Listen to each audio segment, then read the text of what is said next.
Kemudian ketika si klien saya berbalik akan masuk kembali ke mobilnya, di sanalah si Deki ini langsung menyergap klien saya, Aibda Jaminta Ketaren. Lalu kemudian sabu-sabu yang sudah disiapkan tadi, yaitu seberat 18 gram itu, dimasukkan ke mobil klien saya oleh si Kumis, oleh si Deki. Kemudian dia pergi ke bagasi belakang. Lalu dia buka bagasi belakang, tapi dia sangat terkejut ketika dia buka bagasi belakang. Ternyata dia melihat ada uniform atau pakaian dinas polisi, yaitu pakaian dinas klien saya ini, Aibda Jaminta Ketaren. Nah, rencana ke Jakarta ini tentu sudah kami susun. Apa kira-kira yang menjadi materi pengaduan kami. Jadi kebetulan si Deki ini, si Kumis ini akhirnya ketemu dengan kami. Setelah berjalan beberapa bulan kami melakukan pencarian terhadap dia, akhirnya ada satu orang yang berhasil mempertemukan kami dengan si Deki ini. Kemudian kami berbincang panjang lebar sambil kami menanyakan, apakah memang benar bahwa sabu-sabu yang ada di mobil Jaminta Ketaren itu adalah sabu-sabu miliknya. Lalu kemudian Deki ini seperti perasaan menyesal, dia mengatakan, ya memang terus terang saya sendiri terjebak, dia bilang. Karena menurut pemaparan Kompol RHA, mereka akan menangkap seorang bandar, yaitu dari Aceh, orang Aceh menangkap bandar. Jadi itu merupakan jebakan. Itu yang disampaikan ke saya. Maka saya mengikuti. Tapi ternyata menurut dia setelah saya masukkan sabu-sabu itu ke dalam mobil si tersangka, yaitu si Jaminta Ketaren, dan waktu itu saya menyergap dia, lalu saya serahkan untuk diborgol, dan dia diborgol oleh Kompol RHA dan teman-temannya. Lalu kemudian saya buka bagasi belakang, ternyata saya lihat ada pakaian seragam polisi. Maka saya mulai mencurigai bahwa saya salah. Artinya saya terjebak, karena ternyata mobil yang kami masukin sabu-sabu ini bukanlah mobil orang Aceh yang diduga bandar. Lalu saya pulang ke markas, kata dia. Dan ketika itu saya bertanya kepada Deki. Saya katakan, lalu kalau begitu, karena ini adalah settingan, apakah kamu tega untuk memasukkan orang ke penjara padahal dia bukan pelaku kejahatan? Oleh Deki dijawab, saya tidak siap, saya tidak tega. Nah, kalau begitu apakah bersedia untuk bersaksi bahwa ini adalah jebakan? Dia bilang dia bersedia. Oleh karena itulah dia kami bawa ke Jakarta. Saya, Deki, istri tersangka, dan kakak dari istri tersangka. Kami 4 orang pergi ke Jakarta membuat pengaduan ke Mabes Polri. Tapi sangat disayangkan, waktu itu kami membuat pengaduan ke Mabes Polri tidak menerima dengan berbagai macam lah alasan, ya. Karena kan kami sampaikan bahwa ini adalah jebakan yang dilakukan kepada klien kami, di mana klien kami juga adalah polisi. Harusnya pihak Mabes melindungi, begitu. Karena apa? Karena ternyata orang yang pelakunya kami bawa, dan saya waktu itu berkata di SPKT bahwa kami datang ke sini bukan mengada-ada, bukan ngarang, tetapi pengaduan kami ini adalah fakta bahwa barang yang dimasukkan ke mobil klien kami itu adalah memang jebakan. Ini orangnya. Dan saya sempat waktu itu minta kepada pihak SPKT di Mabes Polri supaya orang ini ditanyakan. Kalau mungkin tidak percaya dengan omongan saya, orang ini ditanyakan, apakah benar dia memasukkan sabu-sabu ke mobil klien saya? Tapi memang pihak kepolisian SPKT waktu itu bilang, kami tidak bisa memeriksa itu. Lagi-lagi dikatakan kami tidak bisa memeriksa itu dengan alasan apabila oknum polisi yang diadukan berpangkat, mungkin waktu itu kalau saya tidak salah kombes ke bawah itu pengaduannya tetap di Polda setempat. Karena yang akan kami adukan ini adalah Kompol RHA. Ya, jadi supaya diproses, tapi mereka bilang itu tetap harus kembali ke Polda. Kami ngotot sampai waktu itu mungkin terjadi perdebatan dengan pihak SPKT, dan akhirnya mereka mengatakan, ya kalau mau buat aja pengaduan ke Divisi Propam. Kami buat akhirnya pengaduan ke Divisi Propam. Nah, setelah kami sampai di Divpropam itu, akhirnya diambillah keterangan dari istri klien kami itu, istri Jaminta Ketaren, namanya Suhartina. Dibuat, nih ada buktinya ini ya. Ini adalah surat penerimaan surat pengaduan Propam. Ini tanggal 3 Juli 2015. Inilah bukti bahwa istri dari Jaminta Ketaren itu mengadukan. Nama yang kami adukan juga jelas itu, Kompol RH Ambarita. Ini ada. Jadi bukan kita buat-buat ya, kita bukan ngarang. Oke. Lalu kemudian setelah Ibu Suhartina selesai diambil keterangannya, kami pun pulang dan saya masih sempat berkata kepada bagian pelayanan di Propam, mohon Bapak Ibu agar pengaduan klien kami ini ditindaklanjuti. Karena kami merasa ini betul-betul tindakan yang sangat kurang ajar karena menjebak orang lain untuk jadikan tersangka. Nah, akan tetapi dalam perjalanan kasus itu ternyata di Propam juga tidak memfollow up pengaduan kami, bahkan hanya merefer kembali surat kami atau pengaduan klien kami itu, istri dari klien kami itu ke Polda Sumatera Utara. Nah, ini ada buktinya ya, semacam SP2HP, surat pemberitahuan hasil pemeriksaan Propam. Nih, jadi Divisi Propam Jakarta hanya mengirim berkas ke Bid Propam Polda Sumatera Utara. Kami sempat diambil keterangan, saya diambil keterangan, Ibu Suhartina diambil keterangan, dan waktu itu saya masih ingat Deki masih ketemu dengan saya dan masih kami bawa ke Polda, ke Bid Propam untuk diambil keterangan.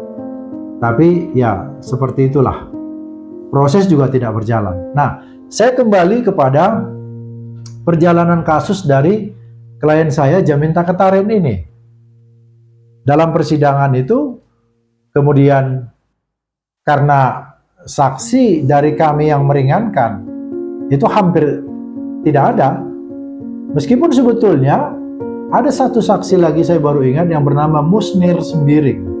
Musnir Sembiring ini menerangkan, karena Musnir Sembiring ini adalah teman dari Jaminta Ketaren, waktu itu ada di kolam, karena ketika ditelepon oleh Anta agar Jaminta bergerak ke Hotel Cibulan itu, sebetulnya dia bersama dengan Musnir Sembiring. Nah, Musnir Sembiring sebetulnya menerangkan bahwa sepanjang perjalanan mereka dari kolam ikan sampai kepada Hotel Cibulan itu, dia tidak ada melihat sabu-sabu di mobil dari Jaminta Ketaren. Nah, akan tetapi itu seperti tidak berarti aja keterangan itu. Singkat kata, klien kami dituntut oleh jaksa waktu itu 10 tahun dan akhirnya diputus 7 tahun. Diputuskan oleh hakim 7 tahun. Kami banding. Waktu kami banding, diputus oleh Pengadilan Tinggi Medan 5 tahun. Hukuman dikurangi. Kami tetap tidak puas. Klien kami mengatakan, saya tidak terima hukuman itu 1 hari pun. Dia ngomong seperti itu. Ya, katakan seperti itu, 1 hari pun saya tidak terima dihukum karena bukan barang saya sabu-sabu itu. Lalu kami mengajukan kasasi, tapi di kasasi dikuatkan. Putusan pengadilan tinggi itu dikuatkan. Nah, akhirnya kami mengajukan PK. Saya ingin sedikit kembali ke belakang jalannya persidangan. Deki ini yang harusnya dia saksi yang meringankan. Waktu itu akan kami ajukan di persidangan pengadilan negeri, tapi dia nggak berani datang karena dia takut, karena di sana ada kompol RHA. Dia nggak berani datang, ya tentu dengan timnya dari Polda. Kami tidak tahu alasan apa.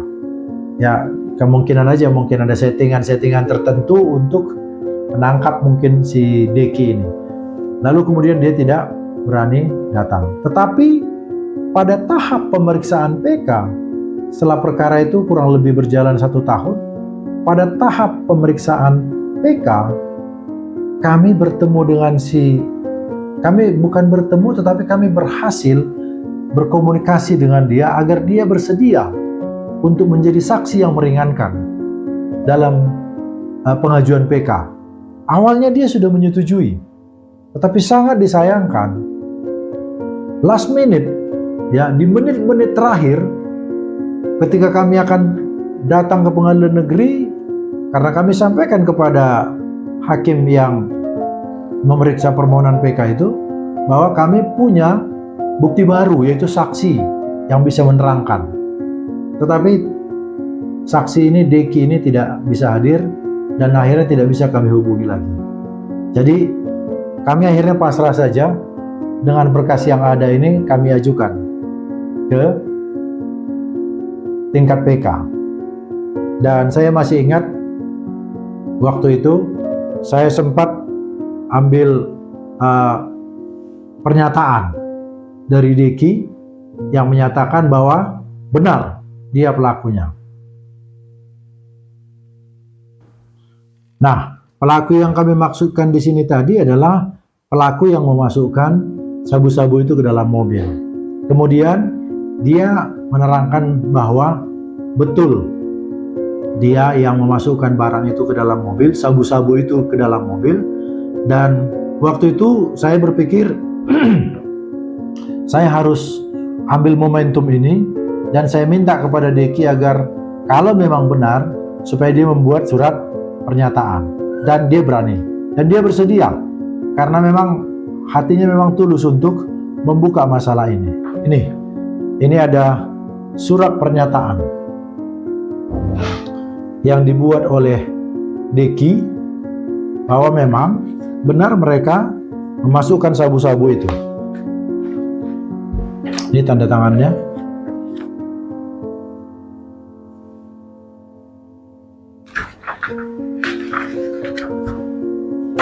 Nah, akan tetapi karena kami tidak bisa menghadirkan dia di persidangan mulai dari tingkat pengadilan negeri, maka waktu tingkat PK, pemeriksaan tingkat PK, maka ini kami lampirkan. Kami lampirkanlah surat pernyataan ini di pemeriksaan tingkat PK, dan kemudian singkat katanya sampai pemeriksaan di tingkat PK itu, kemudian klien kami diputus bebas. Itu sesuatu yang menurut kami perjalanan perkara yang begitu menyita perhatian, menyita pikiran, dan bahkan klien kami mengalami tekanan yang cukup berat. Klien kami mengalami depresi yang cukup berat karena dia merasa bahwa dia harus menjalani perampasan kemerdekaan, padahal dia bukan pelakunya. Nah, saya masih ingat klien saya Jaminta Ketarian itu ditahan kurang lebih 3 tahun 8 bulan. Bayangkan, 3 tahun 8 bulan dia ditahan, kemudian dia dibebaskan. Ya, akhirnya memang segala hak-hak dia dipulihkan, karena dalam pengurusan selanjutnya memang saya sudah tidak lagi menangani, karena sampai di tingkat PK, sampai saya menjemput dia, mengeksekusi dia untuk dikeluarkan dari Ruta Lapas Tanjung Kusta. Waktu itu di rutan, dia kebetulan di rutan sampai dia dikeluarkan. Jadi perkara ini saya pegang dari mulai tingkat PN sampai PK, sampai di mana dia dibebaskan. Dan kami akhirnya sama-sama dengan keluarganya, dengan anak dan istrinya. Tapi yang ingin kami sampaikan adalah tentang bagaimana perlakuan-perlakuan oknum-oknum yang mempunyai kekuasaan ini bertindak sewenang-wenang, bertindak semena-mena. Tadi di awal kita sudah buka dengan adanya seorang jenderal bintang 2 yang sudah dihukum karena memiliki sabu-sabu. Nah, yang ini kasus kami di Polda Sumatera Utara, polisi dari Ditres Narkoba menjebak Jaminta Ketaren yang kebetulan dia tugas di Polres Deli Serdang. Nah, waktu berjalannya kasus ini, sebetulnya saya ada menemui Kapolres. Kapolresnya waktu itu Bapak AKBP Edi Faryadi, saya ingat namanya. Bapak Edi Faryadi waktu itu saya temui, tapi oleh Bapak Edi Faryadi ketika diketahui bahwa saya adalah pengacara Jaminta Ketaren, oleh Bapak Edi langsung dikatakan, saya tidak ingin berbicara dan saya tidak ingin bertemu dengan pengacara dari kasus sabu-sabu. Saya ingat betul waktu itu. Dan saya berkata, saya ingin menyampaikan sesuatu namun tidak diberi kesempatan. Akhirnya saya pulang dari Polres Deli Serdang. Nah, seperti itulah kasusnya. Akhirnya memang klien saya setelah dibebaskan, hak-haknya kembali dipulihkan dan dia kembali bertugas sebagai polisi di Deli Serdang. Nah, ini perjalanan panjang yang melelahkan. Bersyukur klien saya ini masih kekeh, masih gigih dia untuk mempertahankan haknya. Meskipun dia di dalam penjara, karena memang prinsipnya adalah 1 hari pun dia tidak mau ditahan karena dia bukan pelaku kejahatannya. Tapi mungkin kita melihat juga di kalangan masyarakat, bagaimana masyarakat yang dia mungkin butuh pekerjaan, apalagi mungkin ditawari iming-iming, sudahlah kalau kamu mau mengakui, kamu akan dibebaskan, maaf, maksudnya kamu akan diputuskan, tahananmu diputuskan sesuai dengan masa tahananmu yang sudah kamu jalani. Dan itu sering terjadi di masyarakat. Sering kita menangani kasus yang seperti itu. Supaya pihaknya mengaku saja, maka diputuskanlah nanti, tentu dikoordinasikan dengan pihak pengadilan, dengan hakim, agar si tersangka ini atau si terdakwa ini diputuskan saja seberapa lama dia sudah di dalam tahanan. Kalau misalnya sudah dijalani 6 bulan, ya diputuskanlah 6 bulan 2 minggu. Jadi setelah vonis 2 minggu lagi dia keluar. Nah, bagi orang yang berpikiran-pikiran praktis saja, dalam artian dia juga butuh pekerjaan, karena toh siapa juga yang akan membela dia selama bertahun-tahun di dalam tahanan, atau siapa yang akan menghidupi dia selama menghidupi dia dan keluarganya selama bertahun-tahun dia di penjara. Tidak banyak orang yang siap seperti itu. Ya, jadi ini tentu jadi perhatian semua kita. Jadi concern semua kita, terutama ya aparat penegak hukum lah. Agar janganlah mempergunakan kewenangan. Janganlah mempergunakan otoritas itu untuk menzalimi orang-orang lain. Saya pikir itu tindakan yang paling jahat dari tindakan penjahat yang lainnya. Mungkin sampai di situ dulu kisah tentang saya menangani kasus sabu-sabu Jaminta Ketaren ini, dan bisa saja nanti akan saya lanjut dalam episode berikutnya karena ada hal-hal lagi yang terkait dengan kasus ini. Terima kasih.